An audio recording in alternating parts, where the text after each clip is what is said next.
আসসালামু আলাইকুম viewers, welcome back to my channel. আবারও চলে এলাম নতুন আরও একটি রেসিপি নিয়ে। আজকে রান্না করে দেখাবো বিয়েবাড়ি স্টাইলে গরুর মাংস। আজকে বিয়েবাড়ি স্টাইলে গরুর মাংস রান্না করে দেখাবো। আশা করছি আপনাদের কাছে অনেক বেশি ভালো লাগবে। এইভাবে একবার মাংসটা রান্না করে দেখবেন, বিয়েবাড়ির স্বাদ পাবেন। আজকের এই সহজ রেসিপিটা আপনাদের কাছে যদি ভালো লেগে থাকে প্লিজ একটা লাইক দিয়ে চ্যানেলটা সাবস্ক্রাইব করে আমার সাথে থেকে যাবেন।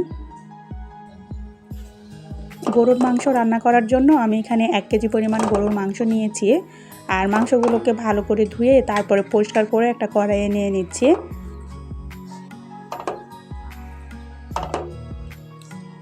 আমি এখানে হাড্ডি, চর্বি, মাংস, তারপরে কলিজা সব কিছু নিয়েছি।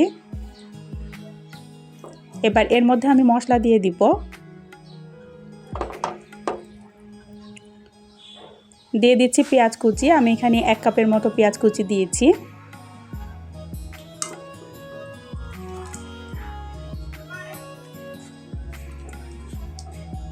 এরপরে দিয়ে দিচ্ছি 2টা তেজপাতা। আমি তেজপাতাটাকে ধুয়ে তারপরে মাঝখান থেকে ছিঁড়ে দিয়ে দিলাম।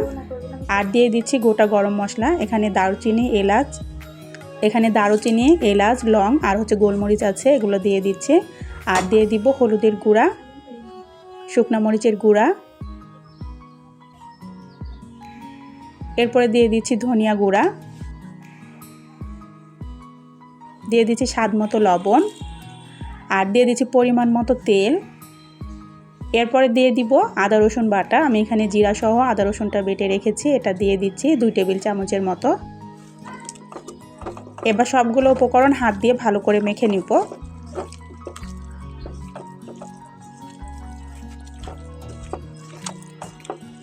সবগুলো উপকরণ মাংসের সঙ্গে ভালো করে মেখে নিয়েছি। এবার ঢাকনা দিয়ে এগুলোকে চুলায় বসিয়ে দিব।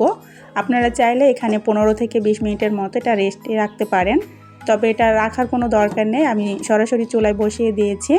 আর এই তো দেখতে পাচ্ছেন মাংস থেকে অনেকটাই পানি বের হয়েছে, আর অল্প আছে এটাকে নেড়ে চেড়ে কষিয়ে নিতে হবে। মাংস থেকে যে পানিটা বের হবে সেই পানিতেই অল্প আছে এটাকে কষিয়ে নিব সময় নিয়ে। মাংসগুলোকে নাড়াচাড়া করে আমি ঢাকটা দিয়ে দিলাম। আর এই তো দেখতে পাচ্ছেন আমি বেশ কিছুক্ষণ মাংসগুলোকে কষিয়ে নিয়েছি। প্রায় 20 থেকে 25 মিনিটের মতো আমি মাংসগুলোকে কষিয়ে নিয়েছি। এতে করে মশলাটাও ভালো করে কষানো হয়েছে আর মাংসটাও কষানো হয়ে গেছে। এবার এর মধ্যে আমি আলু দিয়ে দিব। আমি আলু দিয়ে আরও 10 মিনিটের মতো কষিয়ে নিয়েছি। মোটামুটি আমার মাংসটা অর্ধেকটা সিদ্ধ হয়ে গেছে।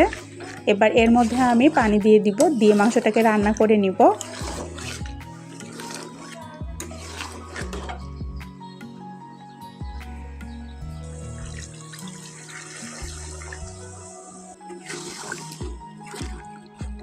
মাংসটাকে কষানোর সময় অর্ধেকটা সিদ্ধ করে নিয়েছি। এবার বাকিটা সিদ্ধ হওয়ার মতো পানি দিয়ে তারপরে ভালো করে নেড়ে চেড়ে এটাকে রান্না করে নিব।